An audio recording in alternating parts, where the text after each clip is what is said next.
Hello, જય માતાજી, જય શ્રી કૃષ્ણ. મારી ચેનલમાં તમારું સ્વાગત છે. આજે આપણે બનાવવાના છીએ એક અલગ રીતે અને અલગ મસાલાવાળું ટિંડોરાનું શાક. તો ચાલો સામગ્રી જોઈ લઈએ. આ છે 3 નંગ રોટલીના ટુકડા, 2 થી 3 કળી લસણની, 1 નંગ ટામેટું, 1 નંગ કાંદો, 1 નાની ટીસ્પૂન તલ, 1 નાની એવી ચમચી આદુ લસણ અને મરચાંની પેસ્ટ, મીઠા લીમડાના પાન, લીંબુ અને દહીં. તો ચાલો બનાવવાનું ચાલુ કરીએ. તો આપણે ગેસ પર વાસણ ચડાવી દીધું છે અને તેમાં નાખીશું આપણે 1 થી 1.5 પાવડું તેલ.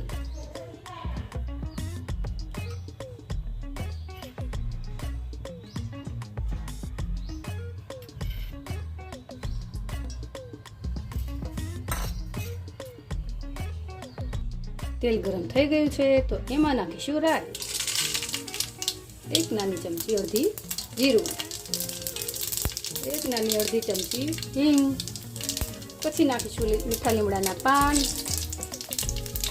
અને લસણ. હવે તેમાં આપણે નાખીશું તલ.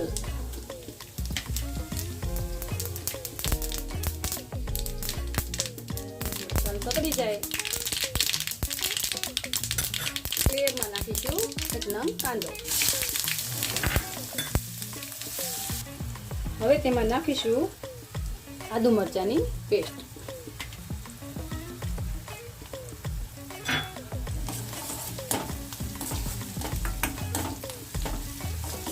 ત્યાર પછી તેમાં નાખીશું 1 નાની અડધી ચમચી જેટલી હળદર.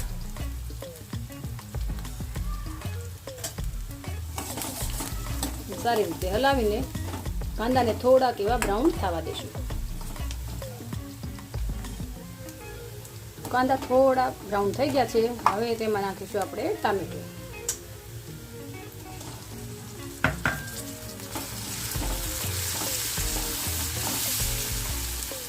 પછી તેમાં 1 નાની અડધી ચમચી જેટલું મીઠું નાખીશું.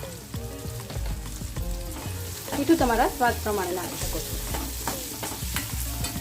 હવે તેને 2 થી 3 મિનિટ રહેવા દઈશું. હવે આપણા ટમેટા અને કાંદા સરસ એવા ચડી ગયા છે તો તેમાં આપણે નાખીશું 1 નાની અડધી ચમચી ધાણા જીરું, થોડું લાલ મરચું અને મારા રસોડાનો મેઇન સામગ્રી છે ખાંડ. એના વગર તમારે ચાલે જ નહીં. જો તમને પસંદ હોય તો નાખવાનું.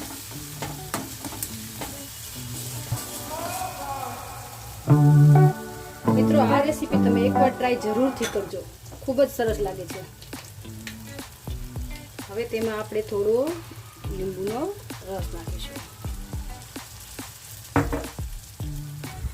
હવે તેમાં નાખીશું 1 ચમચી જેટલું દહીં. તમને મજા આવે. મારા બાળકો ખાટું વધારે પસંદ કરે છે એટલે હું થોડું વધારે નાખું છું. સારી રીતે મિક્સ કરી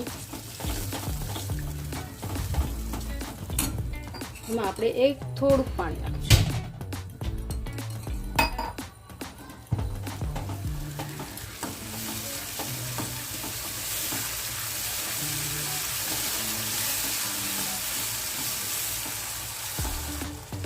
આપણા મસાલા દહીં સાથે સરસ એવા મિક્સ થઈ ગયા છે તો આપણે તેમાં હવે રોટલીના ટુકડા નાખી દઈશું.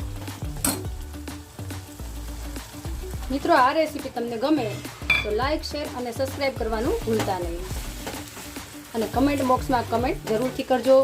બેલ આઇકન બટન પ્રેસ કરજો જેથી મારી નવી રેસીપી તમારા સુધી પહોંચી શકે. આપણી રોટલી તૈયાર છે. આપણે તેમાં થોડા ગેસ બંધ કરીને થોડા ધાણા નાખી દઈશું અને હવે તેને સર્વિંગ બાઉલમાં લઈ લઈશું.